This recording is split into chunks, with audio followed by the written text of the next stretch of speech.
मनीष अकेला recording studio Sitamarhi. मटियार कला सीतामढ़ी, मटियार कला सीतामढ़ी। उनकर महिमा छै अपरम पार गे, भगतन के करै छै बेरा पार गे।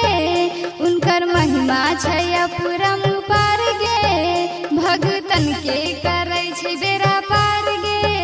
हो जाय हम देवघर अकेला, नहीं रुकबै केकरो कहला से।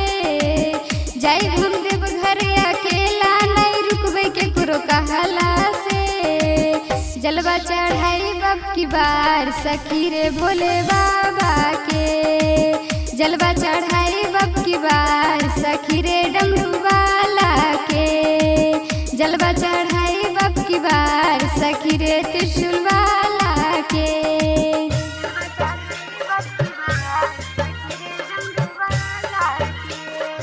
मिक्स बाय मनीष अकेला।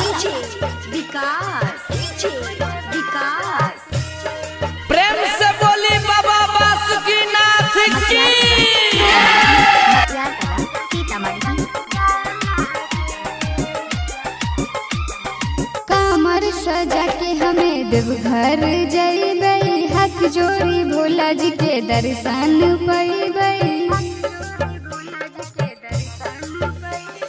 कामर सजा के हमें देवघर जइबै, हाथ जोड़ी भोला जी के दर्शन पैबै। भोला जी के चरणन के बन जाबै धूल, हमरो दुआ बाबा करतै कबूल। करतै कबूल हाँ करतै कबूल, करतै कबूल हाँ करतै कबूल। सुन लेतै भोले बाबा हमर दुख कहला से। सुन लेतै भोले बाबा हमर दुख कहला से। जलवा चढ़ाई बब की बार सखी रे भोले बाबा के। जलवा चढ़ाई बब की बार सखी रे डमरू वाला के। जलवा चढ़ाई बब की बार सखी रे त्रिशूल वाला के।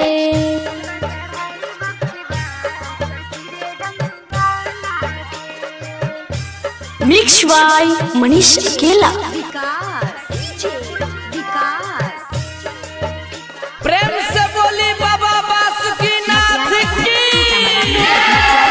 सीतामढ़ी। रहिया में बोलबम के नारा लगैबै, भोला जी के दिलवा के बात बतैबै। रहिया में बोलबम के नारा लगैबै, भोला जी के दिलवा के बात बतैबै। भांग धतुर हमें ले लेबै गे, भोला जी के रहिया धै लेबै गे। धै लेबै गे, धै लेबै गे, भोला जी के रहिया धै लेबै गे। कहै छै गुड़िया रानी नहीं डरबै छाला से। कहै छै गुड़िया रानी नहीं डरबै छाला से। जलवा चढ़ाई बब की बार सखी रे भोले बाबा के। जलवा चढ़ाई बब की बार सखी रे डमरू वाला के।